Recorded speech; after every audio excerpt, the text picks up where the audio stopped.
네, 5월 23일 내일이죠. 노무현 전 대통령 기일입니다. 11년. 세월이 빠르네요. 10년이 넘었어요 벌써. 전직 대통령으로서는 처음으로 고향에 돌아가서 보통 시민으로 살기 시작한 2008년. 그리고 그때도 이제 사람들이 봉하마을 많이 찾았었죠. 근데 이제 2009년 서거를 한 이후에도 해마다 많은 사람들이 봉하마을을 찾고 있습니다. 꼭 기일이 아니더라도. 노 전 대통령을 계속해서 기억하는 이유들이 있겠죠. 오늘은 노 대통령과 정치적인 여정을 같이 하셨던 분입니다. 그리고 이번에 당선인으로 또 여의도에 새롭게 또 오셨고요. 더불어민주당 이광재 당선인과 함께 얘기 좀 나눠보겠습니다. 스튜디오에 모셨습니다. 안녕하세요. 네, 안녕하세요. 네. 시작하기 전에 제가 여쭤보니까 10년 만이라고 하셨죠, 여의도가? 그렇습니다. 네. 감회가 어떠세요? 이건 뭐 많이들 질문을 하셨을 텐데. 한편으로는 네. 말할 수 있는 자유, 일할 수 있는 기회가 10년 만에 와서 기쁘고요. 네. 또 한편으로는 코로나 때 선거운동할 때 보니까 너무 앞으로 경제가 어려워질 것 같아서 마음이 무겁습니다. 예, 역시 정치인이시군요. 이렇게 경제 상황도 걱정하시고. 오늘은 뭐 당선인으로서 뭐 그런 것도 좀 여쭤보겠지만은 주로 좀 노무현 전 대통령 얘기를 네. 같이 좀 하고 싶어가지고 저희들이 모셨습니다. 네. 지금 이제 해마다 물론 이제 뭐 수감 생활하고 이럴 때는 뭐 불가능했겠지만은 그래도 이렇게 기일이나 이럴 때는 해마다 가시죠? 내일도 가실 거고. 그렇습니다. 예. 예, 가고 또 매년 이제 우리 여사님과 함께 여행도 하고. 그래요? 그렇죠. 예. 진짜 친하시구나. 그렇죠. 예. 인생에서 뗄래야 뗄 수가 없죠. 그러니까 정치적으로 보좌관 생활을 노무현 전 대통령 밑에서 시작을 한 거죠. 그렇습니다. 이광재 의원께서는. 23살에 시작했죠. 그때가 23이었어요? 네. 너무 어릴 때 시작하셨다. 뭐 운명 같은 거. 잘 맞았어요? 또 젊은 시절, 어린 시절에 글쎄요, 보면은 그때 코리아나 호텔에서 제가 23살이었고 그분이 처음 국회의원 당선될 때가 42살이셨거든요. 나이 차이도 꽤 있었네요. 근데 그때 저를 면담하시고 나서 대통령께서 나는 정치를 잘 모른다. 나를 역사 발전의 도구에 써달라. 그러면서 저 23살짜리한테 비서실 구성의 전권을 줬어요. 그때 제 친구가 그때도 운전했는데 지금도 봉화원에서 운전하고 있거든요. 그래요. 그러니까 알 수 없는 운명 같은 만남 그런 것 같아요. 아니 근데 그 두 분 다 궁금하긴 해요. 그러니까 노무현 전 대통령은 그렇게 뭐 성인이긴 하지만 상대적으로 어린 나이잖아요. 23, 24 이 정도. 그렇습니다. 네. 뭐가 그렇게 마음에 들었을까? 이것도 궁금하고. 저도 아직 모르겠어요. 모르겠어요. 네. 그래도 계속 생활하시면서 물어봤을 거 아닙니까? 술 한잔 하시면서도. 그러니까 노 대통령 같은 경우하고 저하고 네. 비교해서 잘 맞았던 것 같아요. 그러니까 오랫동안 있었겠죠. 그러니까 저 같은 경우에는 좀 생각을 많이 하고 네. 이제 계획 세우는 거를 좀 좋아하는 편이고요. 이광재 당선인께서는. 예. 그리고 이제 노 대통령과 함께 이제 토론을 많이 하거든요. 무슨 일에 대해서. 그랬던 부분에 서로 에너지가 서로 좋았던 것 같아요. 사람이 좀 궁합이 맞는 사람이 있죠. 아무래도. 그죠. 노 대통령 처음 봤을 때 인상이 어땠습니까? 그날 그 호리아나 호텔에서 면접 볼 때 처음 본 거였어요. 실제로는. 네네. 그 이전에 87년도에 잠깐 뵌 적이 있었고. 그건 뭐 스치듯이 봤을 거 아닙니까? 그죠? 처음 뵀었는데 그때 잠바 입고 나오셨는데 아주 소탈한. 저도 처음에 국회의원 하니까 뭔가 번쩍번쩍한 이 금배지를 내고 오실 줄 알았는데 굉장히 소박하신 분이구나라고 했는데 나중에 너무 솔직하게 저한테 젊은 저한테. 근데 말이 그렇지 그 국회의원 당선자가 한 아들만한 나이벌에. 그러네요. 나는 정치를 잘 모르는데 역사 발전의 도구로 써달라. 비서실 구성에 전권을 준다는 게 정말 저로 봐선 영광이죠. 이 수없이 많은 어떤 뭐 인터뷰도 그렇고 뭐 사적으로 만나는 분들도 그런 얘기 많이 여쭤볼 텐데 노 대통령하고 정치적 여정을 쭉 같이 걸어가면서 가장 기억에 남는 순간이라고 할까요? 뭐 기뻤던 순간, 뭐 슬펐던 순간 여러 가지가 있겠지만 기억에 남는 순간이 어떤 거예요? 기억에 남는 순간이라고 하면은 네. 역시 청문회 때가 가장 기억에 88년이요? 남죠. 50 청문회? 네. 야. 그때 이제 저희가 서류 준비를 굉장히 많이 했거든요. 네. 근데 그러면 저한테 이제 1대1로 물어보시는 거예요. 그럼 계속 이제 적으시다가 네. 그걸 전지로 크게 적었다가 그걸 이제 계속 보시다가 나중에 A4 용지 한 장으로 정리해서 그거 가지고 청문회를 하는 거 보고서 한 장만 들고 들어가는 거예요? 네. 들고 들어갈 때는? 저는 옆에 있는데 그러면서 굉장히 놀란 적이 있었고요. 네. 그리고 또 기뻤고 그다음에 대통령 당선되시고 나서 이제 저하고 청와대 안을 산책하는데 청와대 안에 이 표지석으로 천하 제일 복지라고 써 있어요. 아 그래요? 네, 그러니까 대통령께서 천하 제일 복지 좋아하네. 대통령한테는 자기한테는 복지일지 모르겠지만 국민이 잘 살아야 복지지 뭐. 그러니까 이게 대통령이라는 자리 자체의 권력을 별로 탑하지 않고 예. 뭔가 헌신하려고 하는 그런 면이 참 인상적이었고 예. 마지막 그 어려운 길을 선택했을 때는 계속 떨어지는 길을 선택했을 때는 예. 정말 마음 아픈 시간 많았죠.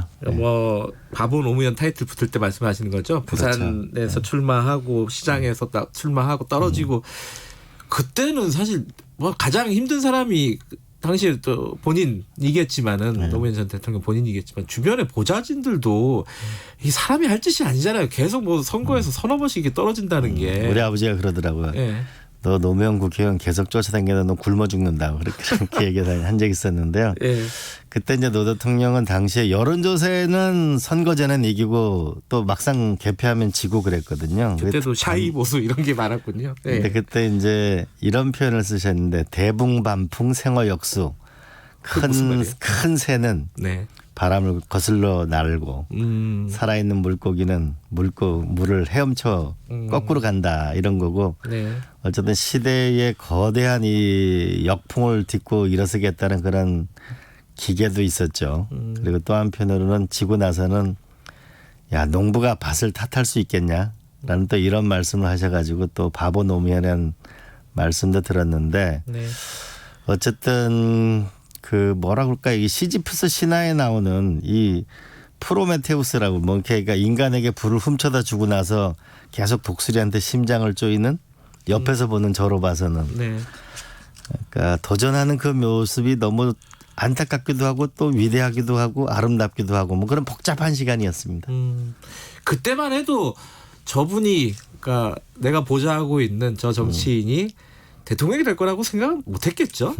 하셨어요? 못했고요. 못했어요? 이제 네. 92년도 이제 김대중 대통령 선거 시절에 제가 기획실에 파견돼 있었어요. 예. 근데 그때 이제 저녁 늦게 호남에서 막 전화가 오는 거예요. 보니까 김영삼 후보가 영남에서 아주 몰표를 받는 거죠. 그러니까 호남에서 전화가 와서 막 우는 거예요. 호남 분들이. 무슨 선거 이런 선거가 다 있냐. 네. 애를 많이 낳는 수밖에 없다고. 저 굉장히 충격을 받았어요. 네. 그래서 그때 노무현 대통령하고 많이 많은 이야기를 했는데 그때 제가 92년도 연말에 결심한 게 이 나라가 이래서는 안 되겠다. 네. 그래서 노무현 대통령을 낙선한 국회의원을 대통령을 만들어야 되겠다. 이렇게 이제 우리 가족들하고 밥 먹을 때 얘기하니까 다들 그만 얘기하고 밥 먹읍시다. 이제 그때 이제 93년도에 이제 최연소 최고위원회 도전을 하고 그런 마음의 준비와 또 지방자치 실무연구소를 만들어서 전국 조직을 준비는 했는데 정작 대통령에게 최종 결심은 2000년에 양평 수련원에서 결심하신 거죠. 근데 일찌감치 마음을 먹고 준비한 거는 맞죠. 그렇군요. 저도 그게 기억이 나요. 90년대 중반에 그때 MBC 프로그램에서 그 새 정치인, 새 세대 정치인 이런 몇 명을 뽑아가지고 인터뷰하는 코너가 있었는데 노무현 대통령이 나왔어요. 네네. 그래서 제가 그 TV를 이렇게 보면서 주위 사람들한테 그때 밥 먹으면서 봤거든요. 밤 시간이었는데 저 사람 대통령 될 수도 있을 것 같다라는 농반 진반을 했는데 다들 비슷한 반응이었어요. 밥 먹자. 맞아요. 다들 뭐 불가능하다고 생각했는데 예. 저는 뭐냐면 그분이 옆에서 봐서 또 너무 사랑해서 그런지 모르겠지만 될 것 같더라고요. 그런데 저기 안타까운 선택을 했습니다. 노무현 전 대통령이 그때 당시에요. 수감 중이셨죠? 예. 박연차 사건 노무현 대통령과 동일한 사건이었죠. 그죠. 네. 박연차 게이트 수사가 한참 진행 중이고 그렇습니다. 이미 이광재 당선인께서는 그때 당시에 수감 중이셨고. 그렇습니다. 그럼 소식을 어떻게 들으셨어요? 이 굉장히 뭐냐면 노 대통령을 시시각각으로 너무 지나치게 압박한다는 그래서 굉장히 뭐랄까 조마조마한 마음으로 있었는데 잠시 좀 보자고 그래서 나가니까 노 대통령이 서거하셨다는 소식을 전하더라고요. 면회 온 사람이요? 네. 아, 그래서 거기 안에 있는 공직자죠. 다른 그 공무원이. 네. 예. 그래서 정말 뭐라 그럴까 머릿속이 하얗다고 그럴까요? 그러면서 또 한편으로는 이게 너무 노 대통령을 궁지로 몰았거든요. 참 너무 마음 아프더라고요.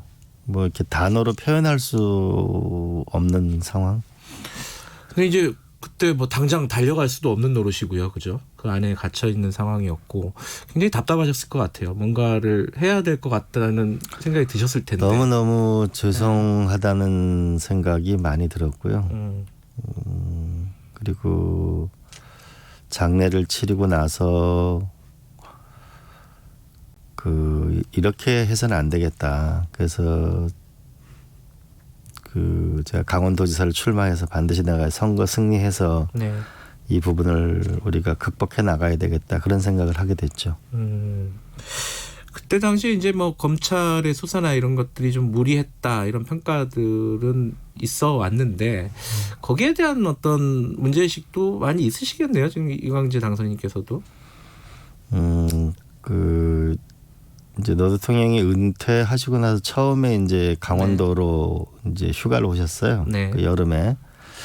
그래서 많은 이야기가 있었는데 그때 이제 청와대 참모를 지냈던 한 분이 오셔가지고 이 광우병 이후로 굉장히 노 대통령 쪽으로 이 타겟이 오고 있는 것 같다. 예, 조심해야 될 것 같다는 그런 말씀을 하셨고 얘기를 많이 나눴는데 참 마음 아픈 일이죠. 가슴 아픈 일이고. 노무현 대통령 돌아가신 지 이제 11년 됐고 근데 여전히 많은 사람들이 무슨 얘기를 할 때 그 얘기 이건 당을 좀 가리지 않고 나오는 얘기인데요. 노무현 정신을 이어받겠다. 이런 얘기 많이들 해요. 네네. 근데 이게 좀 추상적이잖아요. 노무현 정신. 어떤 게 노무현 정신이라고 보십니까? 글쎄 저도 이제 봉화마을에도 지금도 많은 분들이 오르잖아요. 네. 하나는 아마 이 권위적이지 않고 인간의 얼굴을 한 정치인의 그것을 좋아하는 거고요. 네.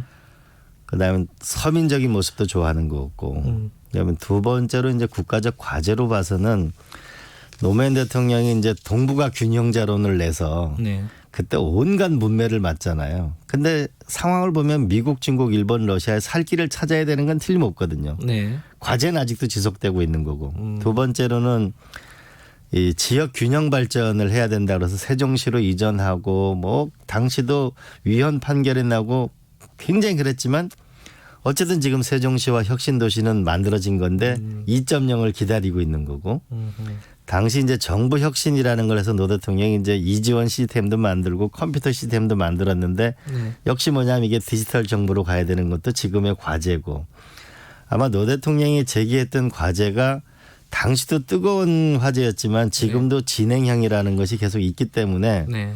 과제는 계속되고 있는 것. 그래서 인간적으로 소탈한 모습과 인간의 얼굴을 한 정치인의 그런 모습을 기다리는 거죠. 가면을 쓴 정치인이 아니고.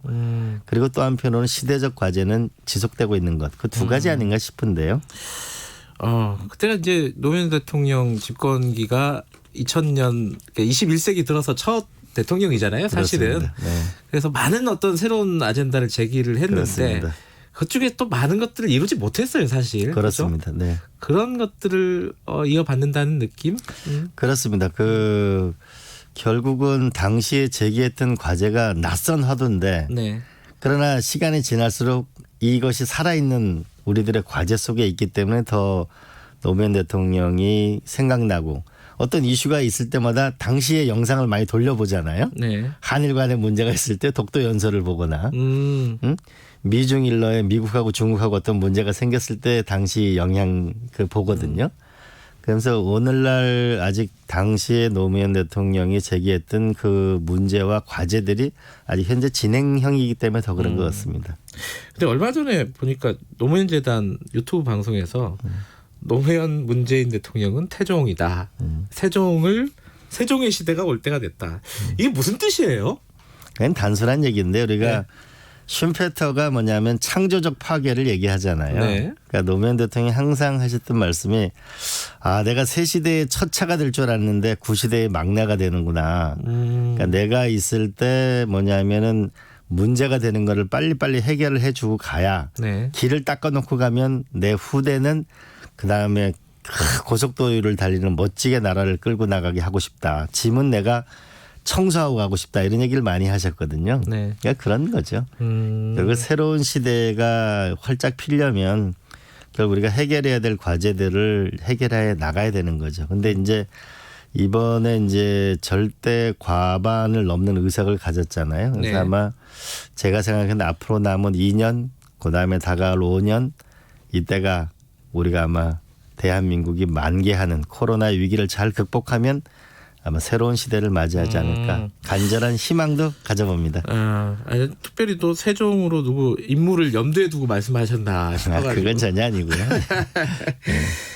지금 민주당에서 국난극복위원회 코로나19 국난극복위원회 포스트 코로나 위원장이십니다. 당선인으로서 지금 뭐 거대 여당이 만들어졌다는 말씀하셨는데 뭐 앞으로 포부 뭐 이런 거 그게 지금 보면은 이제 예. 코로나 이전과 이후는 다른 세상이 오게 될 텐데요. 네. 저는 이때 미국의 루즈벨트 대통령하고 한국의 김대중 대통령을 잘 생각해야 된다. 네. 뭐냐면은 하나는 미래를 위해서 과감한 투자를 하는 거고 하나는 사회적 약자를 확실히 보호해서 함께 공동체를 지키는 건데요. 루즈벨트 대통령 같은 경우는 당시 최고의 선진 기술을 가져온 후보댐을 만들고 네. 그의 결과로 라스베가스랑이 탄생했거든요. 네. 김대중 대통령 같은 경우는 전자정부로 집중적인 노력을 해서 IT 버블이라는 말이 나왔지만 코스닥까지 연결돼서 IMF를 극복했거든요. 네. 이런 미래지향적인 투자. 그러니까 지금 이제 문재인 대통령이 하시려고 하는 디지털 뉴딜과 그린 뉴딜 같은 미래를 향한 도전이 필요하고요. 네. 당시 루즈벨트 대통령은 사회적 약자를 위해서 사회보장법도 만들었고 네. 김대중 대통령께서는 우리가 의료보험을 통폐합해서 이번 코로나를 잘 넘길 수 있었잖아요. 그럼 지금 앞으로 파산과 실직의 위험을 느끼는 많은 중소기업과 우리가 자영업자와 일반 셀러리맨을 위한 우리가 약자를 보호하는 프로그램 이 두 개가 함께 돼야 아마 우리가 이거를 넘어가서 새로운 대한민국이 되지 않을까. 네. 거기에 노력하고 싶습니다. 알겠습니다. 이거 안 물어봤으면 큰일 날 뻔했네요. 내일 봉화마을 가시는 거죠? 네, 갑니다. 지금 시간 다 됐는데 그 노무현 대통령이 이광재 정치인 이광재 혹은 뭐 자연인 이광재한테 어떤 의미인지 한 줄로 정리할 수 있습니까? 노무현은 나에게 무엇이다. 평소에 생각하시던 게 있어요? 저의 영원한 스승이자 또 친구이자 내 마음속에 영원한 대통령 노무현 대통령이죠. 알겠습니다. 오늘 나와주셔서 감사합니다. 네, 고맙습니다. 노무현 전 대통령의 평생 동지 더불어민주당 이광재 당선인이었습니다.